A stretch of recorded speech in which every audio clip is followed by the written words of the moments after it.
HR 3259 is a proposition that's introduced nationwide. It's going to be introduced nationwide right now. The other term it's going by is no pain. Vote yes for no pain, they say. So what does it really mean? What is this bill actually saying? It tells you it's for no pain. But what it's actually doing is reducing the amount of relief you can get from surgery. What do I mean? It's common for surgery, when you're healing from surgery, to get prescribed medication to alleviate your pain. Now, we have an opioid epidemic. That is a no-brainer. We know this. So I have mixed feelings on this. I am a chronic pain patient myself. I do firmly believe that there are many cases that other treatment options could be used other than narcotics. There's anti-inflammatories, for example. However, not everyone can take anti-inflammatories. Me, for example, who has had stomach surgery, cannot take Tylenol or ibuprofen. I cannot.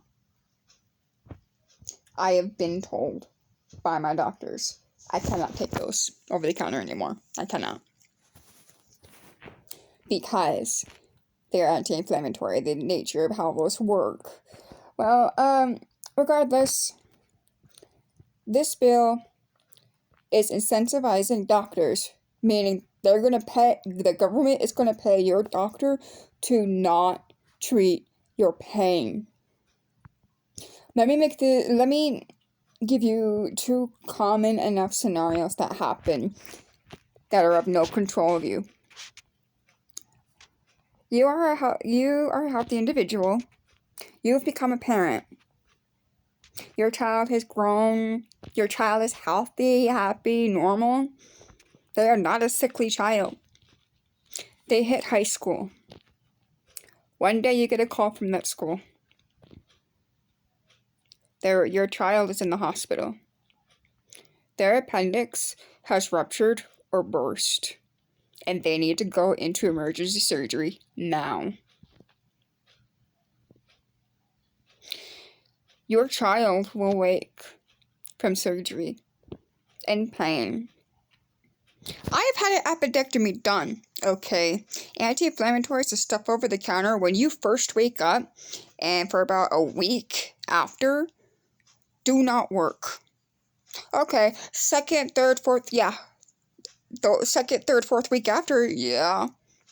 Absolutely. But to begin with, do not work.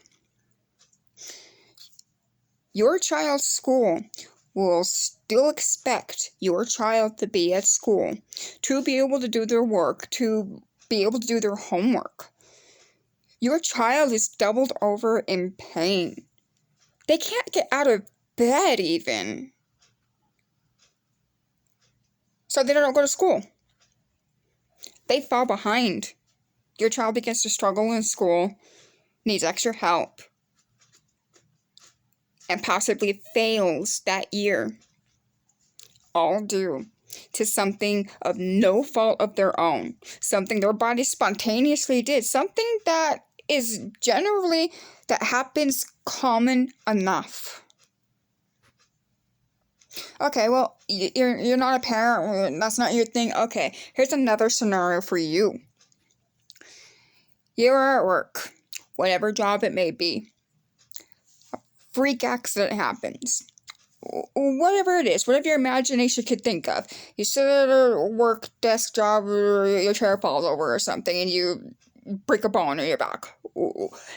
Whatever. Or maybe you work at construction.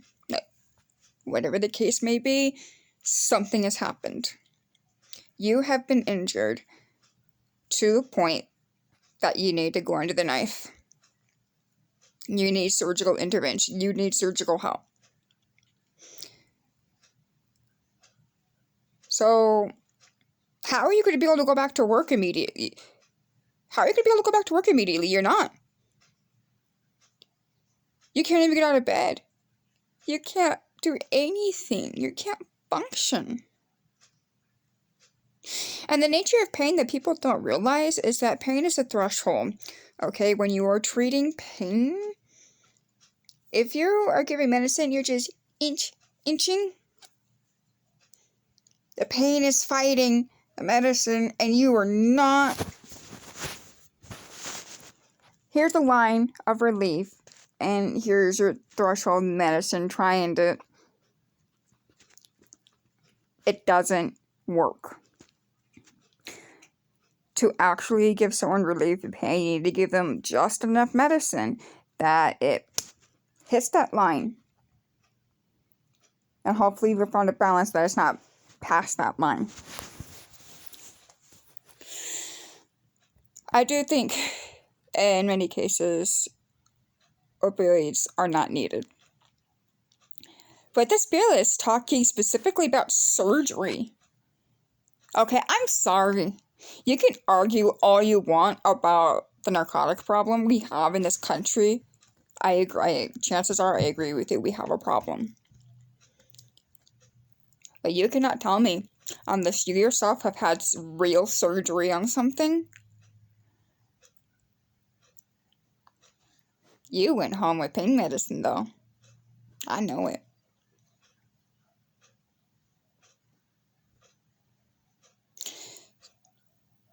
This is just mind-boggling.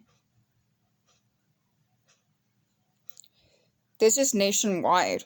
So it's not a state thing. I thought at first this was going to be in Alabama. No, this is nationwide. This affects you and your loved ones. This affects everyone.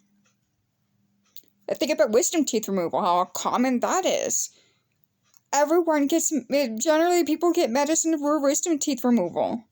For a little bit at least.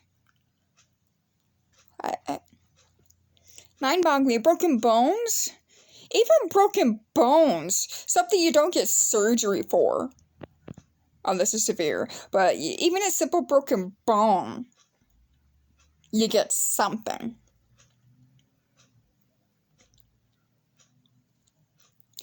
So this is sickening.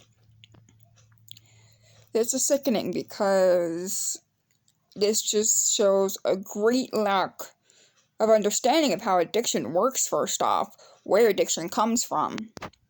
Secondly, it's a sore lack of compassion and empathy towards your fellow human. It is. Chronic pain, for example, is the number one most debilitating thing that's happening in this country. The biggest, most common disability that we are facing is chronic pain.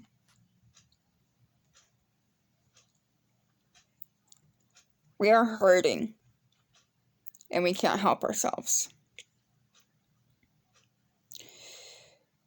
I'll say for this country is not for euthanasia, for example. Assisted suicide. You want us to sit there and live. Okay. Well, the least you could do, you're going to make us do that? Whatever time we may have left as a chronic pain patient, it's literally only fair that you're making me do this. At least give me something that can help me with it. That can help me live. You want me to live, help me live. So yeah, just gonna leave it at that. Email your Congress, please. I beg of you. Vote no on the No Pain Act. You want to vote no on the No Pain Act. Voting yes means you are for surgical pain not being treated. You want to vote no.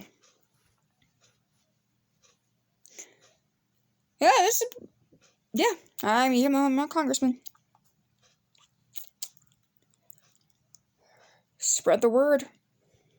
Because even if you yourself are a healthy individual, and if you are, I am so happy you are, I'm glad. This affects you too. You're going to get older. And as you age, you're going to need help. You're going to need more help as you age. Even without age being a factor, shit happens.